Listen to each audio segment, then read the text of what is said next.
ये सोचती रही कि जब तुम्हें हकीकत पता चलेगी तो क्या हाल होगा तुम्हारा। तुम तो सब कुछ जानती थी, बल्कि मैं तो ये सारा प्लान बना के इस घर में आई। नहीं नहीं नहीं नहीं सज्जन, नहीं, ऐसा कुछ भी नहीं है। कोई प्लान नहीं है मेरा। वो अर्जुमंद आंटी है ना, हाँ अर्जुमंद आंटी, मैं जिस दिन से इस घर में आई हूँ ना, वो हमेशा से चाहती थी कि मैं यहाँ से चली जाऊँ। उनको बर्दाश्त ही नहीं था मेरा वजूद यहाँ पे। तो ये सारी प्लानिंग उनकी है, उन्होंने किया है ये सब। वो पापा की नज़रों में मुझे गिराना चाहती थी और वो मौका ढूंढ रही थी। हाँ वो मौका ढूंढ रही थी। और देखो मैं सच कह रही हूँ, देखो उनको मौका मिल गया और मौका मिलते ही उन्होंने मुझे गिरा दिया। अर्जुमंद आंटी ने कुछ नहीं किया रामशो, अम्मी ने सच बताया। देखो सज्जल, मेरी बात गौर से सुनो।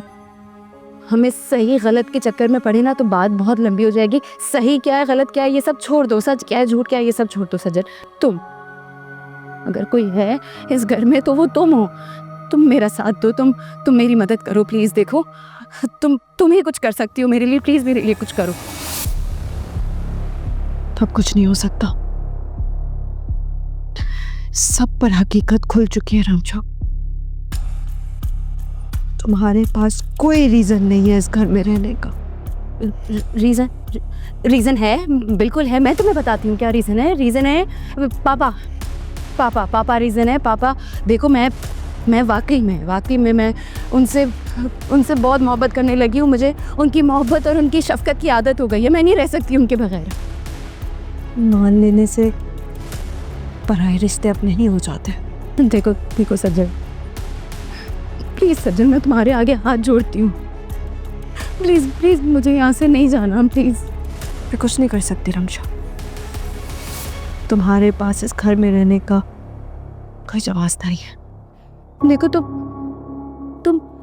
तो सबकी प्यारी बेटी हो ना। तुम हमेशा से तुम मम्मी की फेवरेट रही हो, तुम दादाजी की फेवरेट रही हो, तुम पापा की भी फेवरेट हो। तुम मुझसे बात करो, तुम मेरी अच्छी बहन हो ना, तुम प्यारी बहन हो, तुम सबको बहुत पसंद हो, सब तुम्हारी बात मानते हैं। पापा भी तुम्हारी बात मानेंगे। प्लीज तुम उनसे कर दो रमशा, बस। तुम्हारे ये आंसू तुम्हारी तरह झूठे हैं, इनका कोई फायदा नहीं, मुझ पर अब इनका कोई असर नहीं है। तुम्हें बहुत अच्छे तरीके से जानती हूँ, तुम्हारे लिए रिश्तों की कोई अहमियत नहीं है। तुम्हारे लिए अगर अहमियत है तो सिर्फ और सिर्फ पैसे की। बेहतर यही होगा कि तुम यहाँ से इज्जत से चली जाओ। देखो सज्जल, मेरी बात सुनो। एक दफा एक मौका तो सज्जल मेरी बात सुनो।